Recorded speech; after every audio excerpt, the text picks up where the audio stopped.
James and Laura Parker were the quintessential power couple. High school sweethearts turned business partners, they had built their lives and their company, Parker Designs, from the ground up. It started as a small graphic design studio in a rented office space, but with James' strategic mind and Laura's creative brilliance, it blossomed into a nationally recognized design firm. The early days had been tough but invigorating. They worked long hours, often sharing takeout meals over the hum of their laptops, dreaming about the day their hard work would pay off.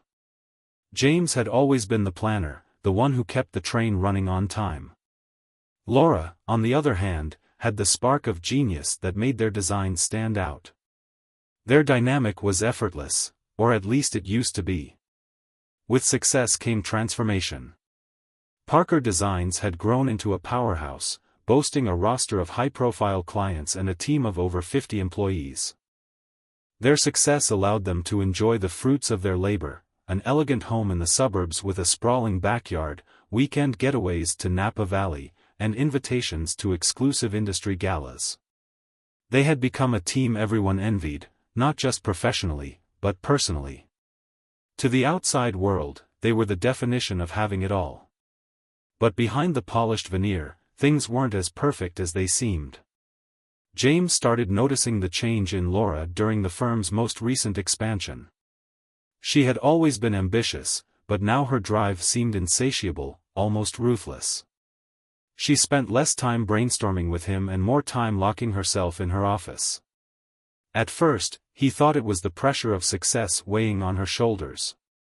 After all, they had just landed one of the biggest contracts of their careers, a branding overhaul for a multinational tech company.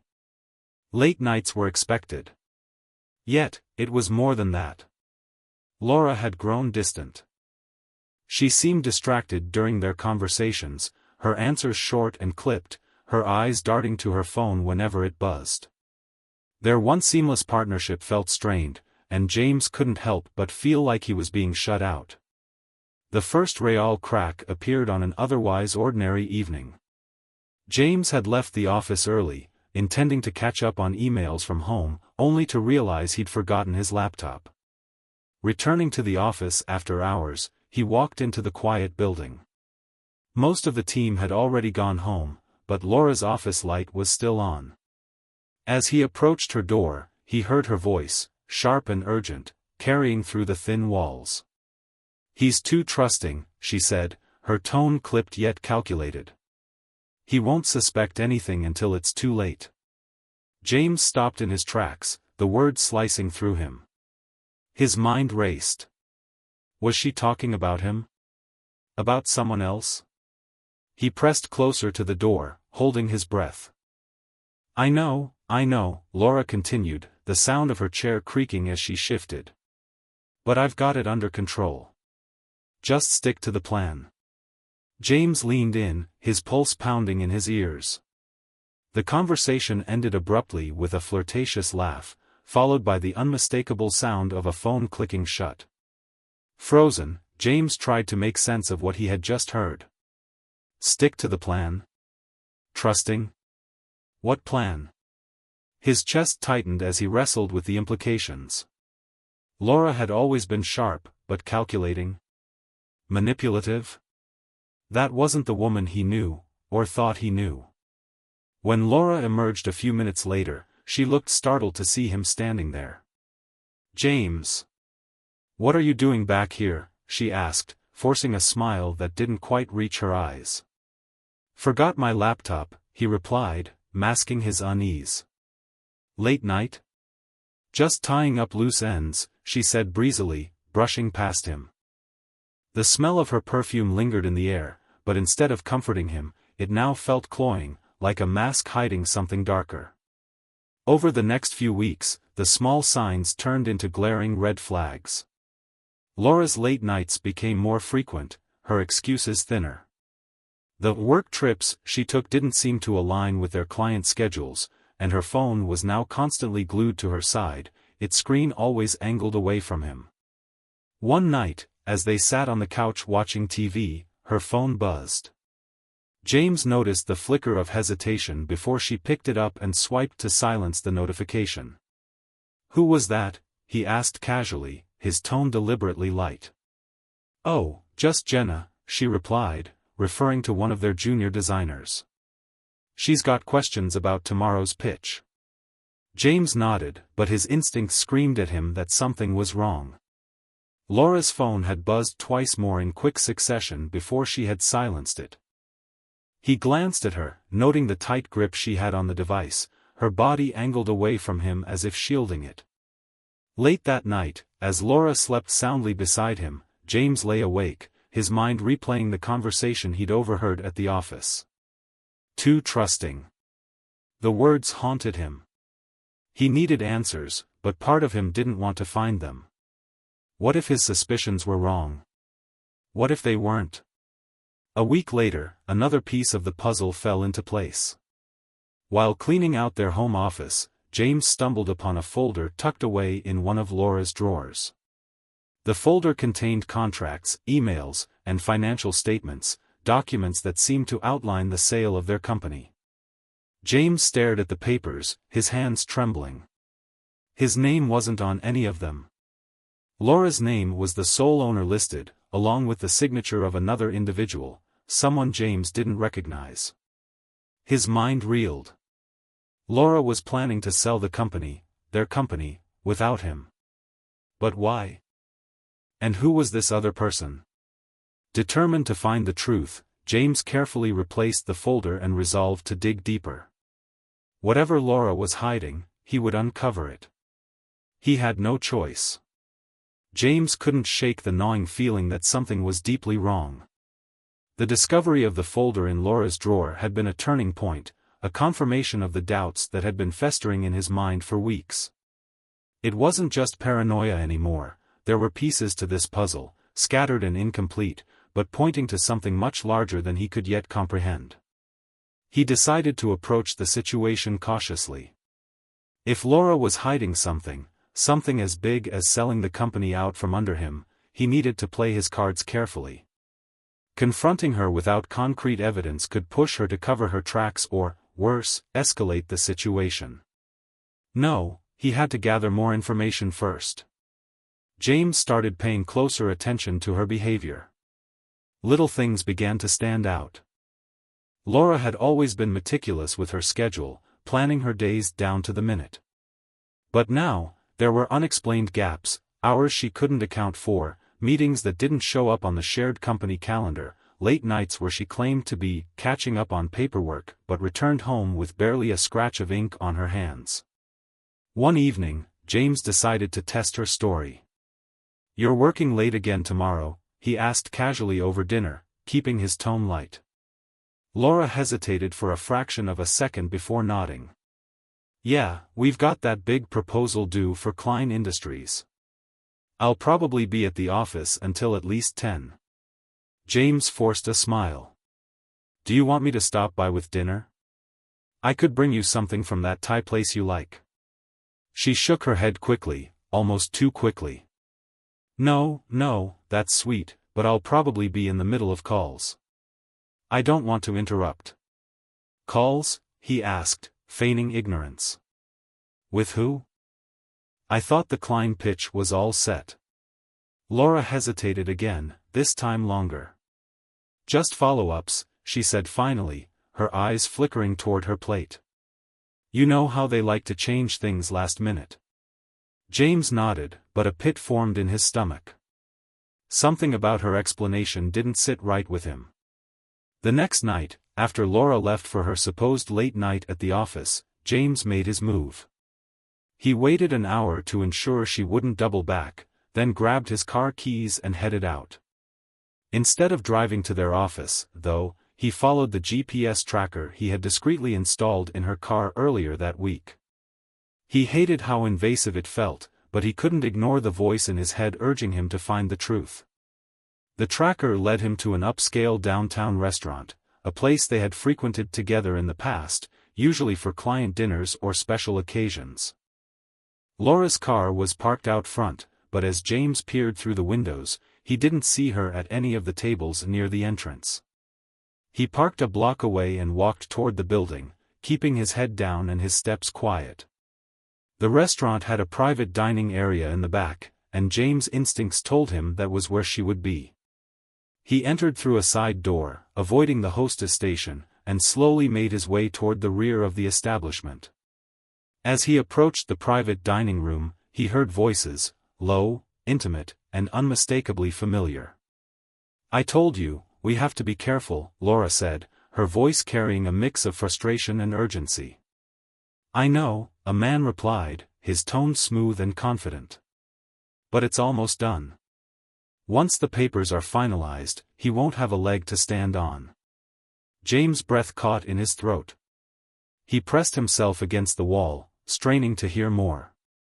Laura sighed. "I just hate this waiting game."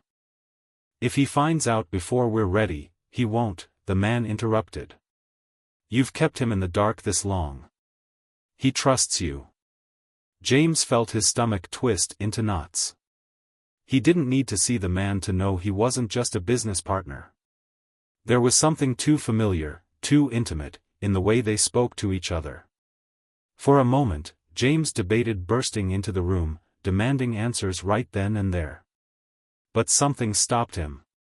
If he confronted her now, he'd only get half-truths and denials. He needed to see this through, to uncover the full extent of her betrayal. He retreated the way he had come, slipping out of the restaurant unnoticed. As he drove home, his mind raced. Laura wasn't just planning to sell the company, she was doing it with someone else, someone she trusted more than him. Over the next few days, James doubled down on his efforts to gather evidence. He went through Laura's email account, careful not to leave any trace of his snooping. Most of the messages were innocuous, but buried in her sent folder, he found a series of emails exchanged with a man named Eric Baldwin, a name he didn't recognize.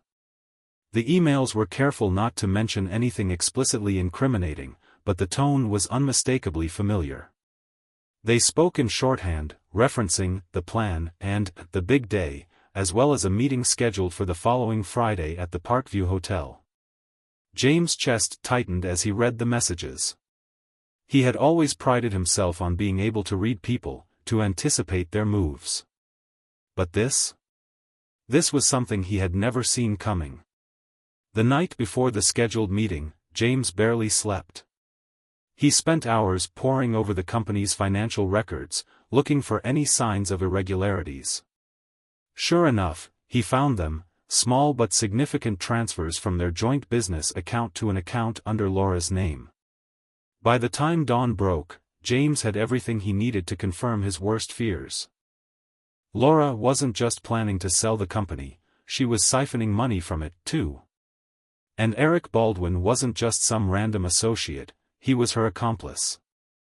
But what James couldn't figure out was why. Why would Laura, the woman he had loved and built a life with, betray him so completely? What did she stand to gain that was worth destroying everything they had built together? He didn't have answers yet, but he knew one thing for certain: Laura and Eric wouldn't see him coming. Friday arrived like a storm cloud, dark and heavy, and James couldn't shake the tension knotting his stomach. He had spent the past few days meticulously planning his next steps, and tonight was the moment of truth.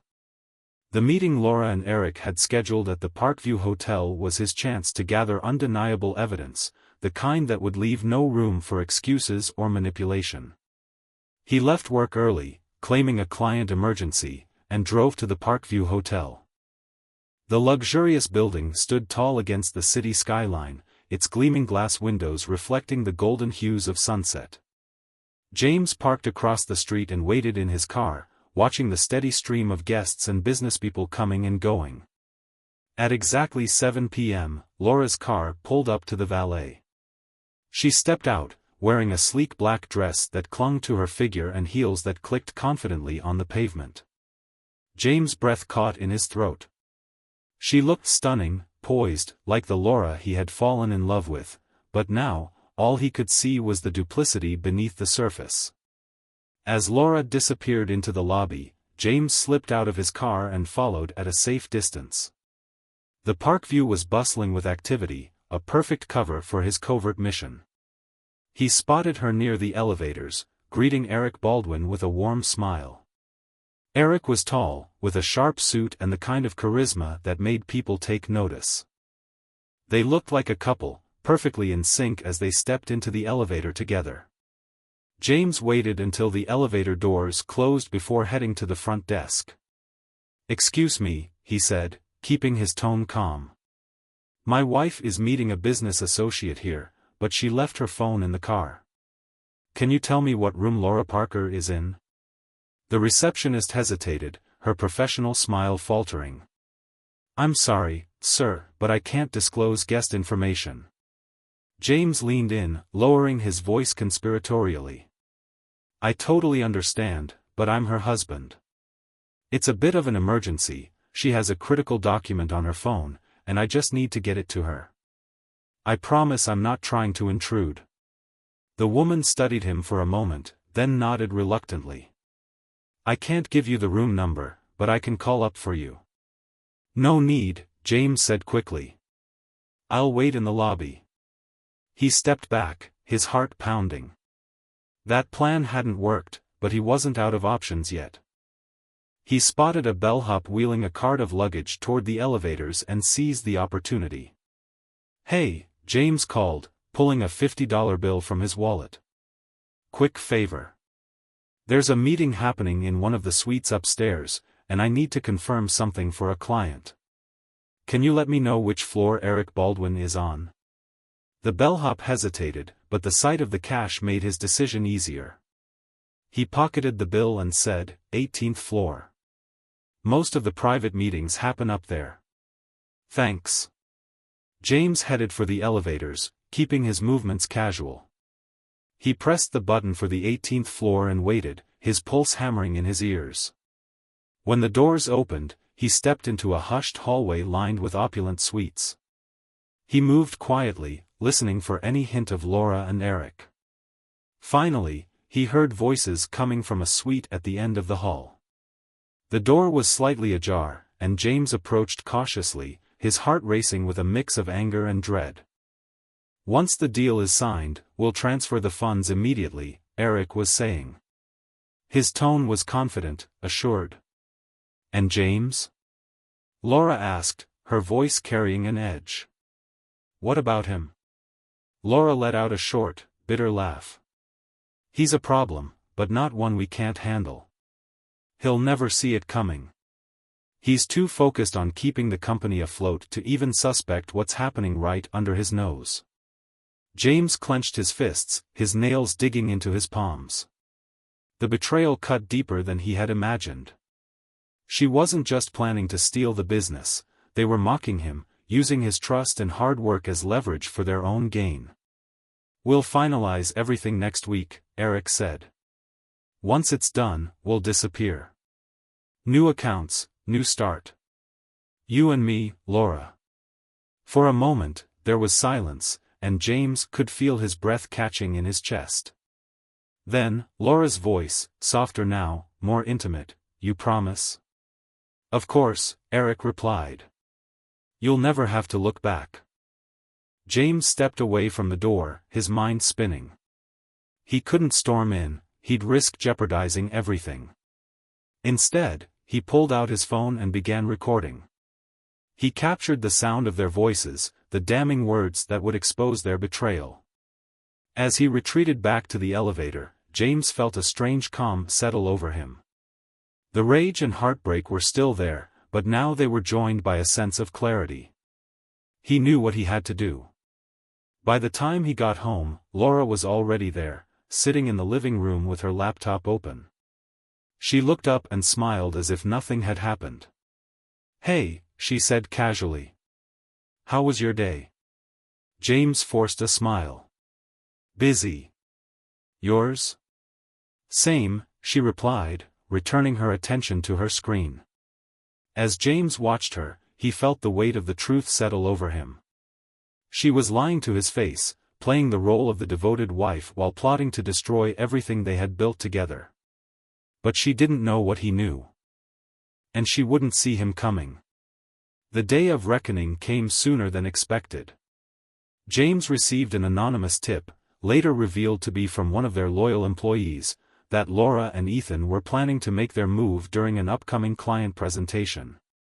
The plan was simple: convince the client to sign a deal directly with their new company, cutting James and Parker Designs out entirely. James decided to let them believe they had succeeded. During the presentation, he pretended to be blindsided when the client hesitated, questioning why certain contractual terms didn't align with their previous agreements. Laura, ever the smooth talker, stepped in with a rehearsed explanation, while Ethan chimed in remotely via video call. But what they didn't know was that James had already met with the client the day before, explaining the entire situation. Not only had the client agreed to remain loyal to Parker Designs, but they had also provided James with the evidence he needed to expose Laura and Ethan's betrayal. As the meeting wrapped up, James stood and calmly addressed the room. "Before we go any further," he said, his voice steady but cold, "I think it's time we all heard the truth." He played a recording of one of Laura and Ethan's incriminating conversations, their voices filling the room with damning clarity. The client stared at Laura in disbelief, while she sat frozen, her face pale and her composure shattered. Laura's world came crashing down in the days that followed. James filed for divorce, presenting the court with irrefutable evidence of her infidelity and financial misconduct. She and Ethan were forced to repay the stolen funds, and their reputations were left in ruins. The holding company James had created ensured that Parker Designs remained intact, protected from their schemes. But the most satisfying moment came when Ethan, realizing Laura had nothing left to offer, abandoned her. She was left alone, her dreams of wealth and power reduced to ashes. James, meanwhile, found solace in rebuilding. The betrayal had left scars, but it had also taught him the value of resilience and self-worth. He poured his energy into the company, surrounding himself with people he could trust. And while the pain of Laura's deception lingered, it no longer defined him. Looking back, James realized that losing her wasn't the end, it was a new beginning. One where he could finally move forward, unburdened by lies and deceit. And as he stood in his office, overlooking the city he had worked so hard to succeed in, he knew one thing for certain: the life he was building now would be his alone.